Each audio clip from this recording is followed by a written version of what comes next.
Hello, everybody. Welcome to the Geekiverse. We are here today to talk about Beauty and the Beast. Got all the ladies in the house here to talk about some Disney and things. Basically, we just kind of wanted to cover the things that we are most excited about coming up. We have a few things in mind. I think the first thing that we really wanted to talk about was the fact that it's happening in the first place. This cartoon, the Disney cartoon, was one of their most successful. It was the first cartoon to be nominated for Best Picture for an Academy Award, and so now they're bringing it into live action. And as you said, it's not an easy task. Yeah, I was saying it's a very dangerous game to play because we have the movie, the cartoon, which was amazing. And then we have the Broadway musical, which was amazing. And I happened to not be in Broadway, but in high school I was in it. As a conductor event.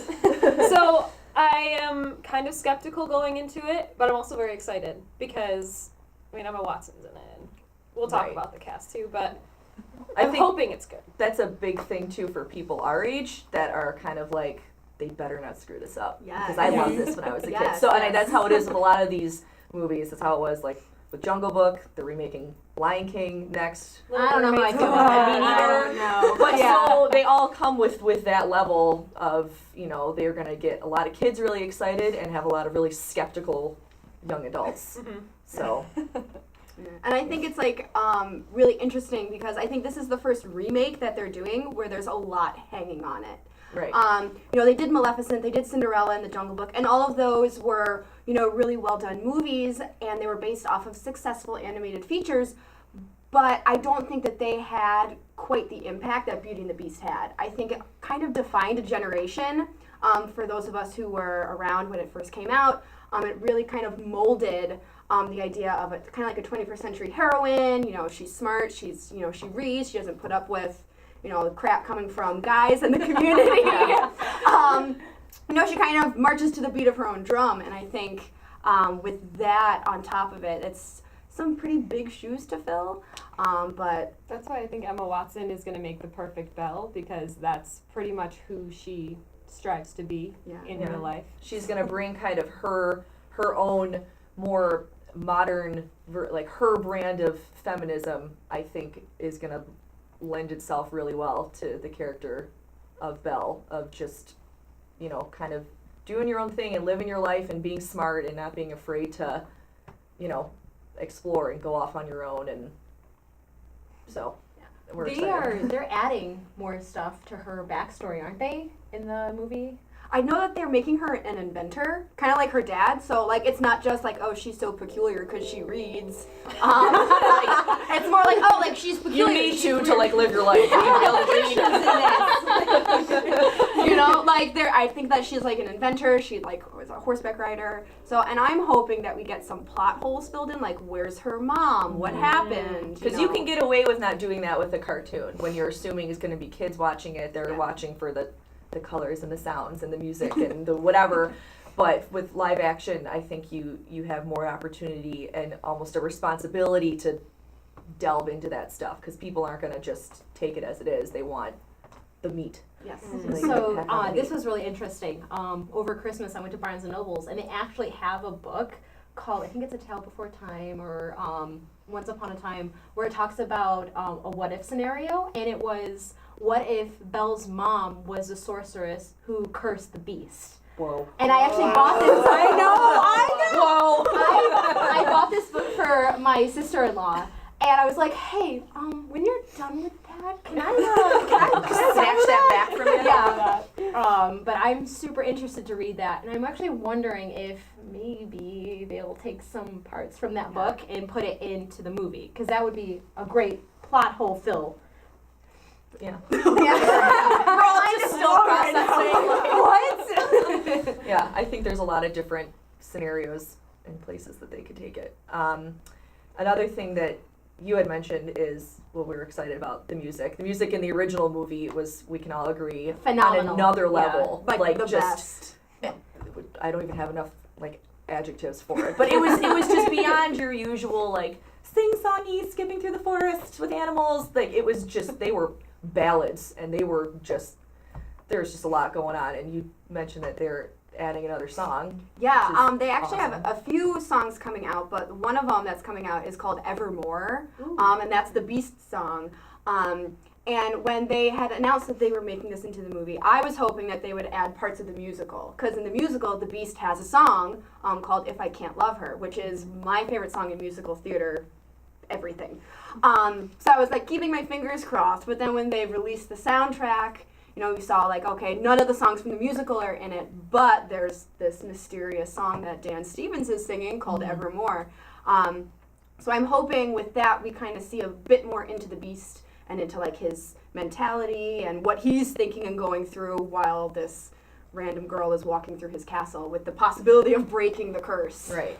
Because So- it's Beauty and the Beast, not just Beauty and the Beast. Like, I've always wanted to know more about him, and I think giving him a song is a great way to do it, because in musical theater, a song is a soliloquy. Like, it's your thoughts, you're just singing them instead of saying them. So, that'll be excellent. Another thing that we're excited about is the cast, for lots of different superficial and not superficial reasons. So, I don't know, who are you guys most excited about in the cast? Luke Let's go. Evans. It's shocking. Luke Evans. Okay. It's different. Sorry, Luke Evans. Right? Yeah, I cannot wait to see him as Gaston. I mean, I don't even consider Gaston as a villain. No, he's an anti-hero.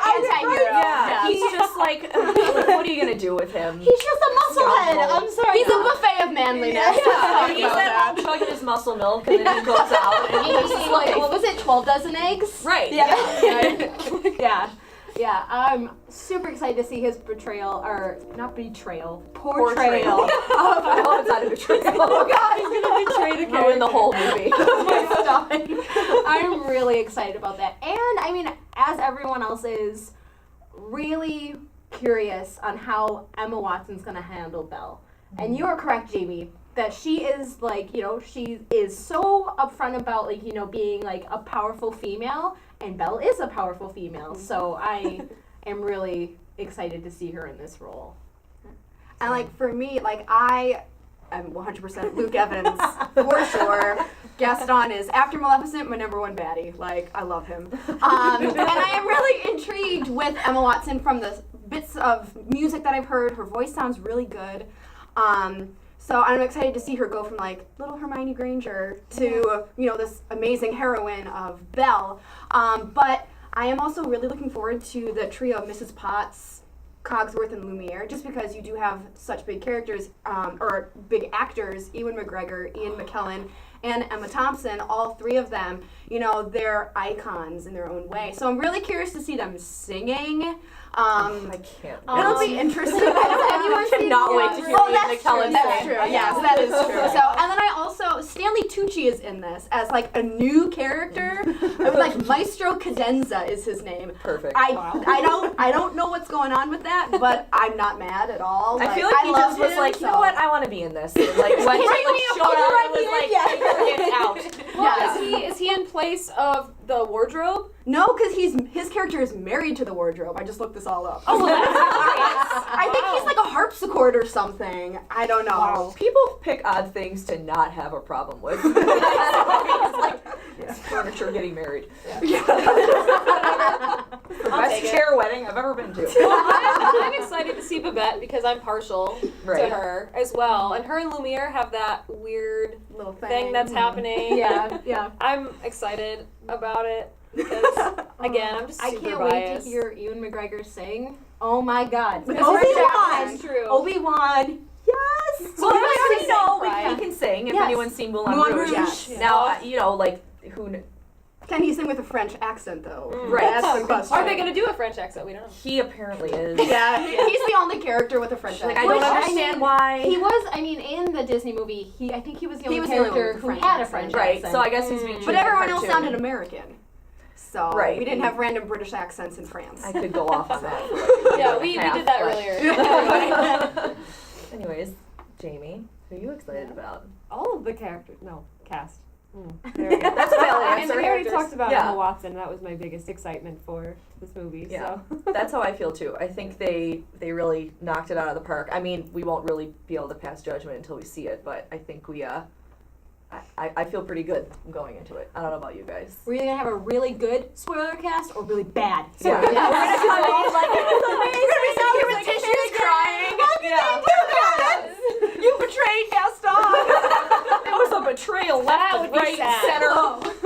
Yeah. Oh, So hopefully man. that's not what happens.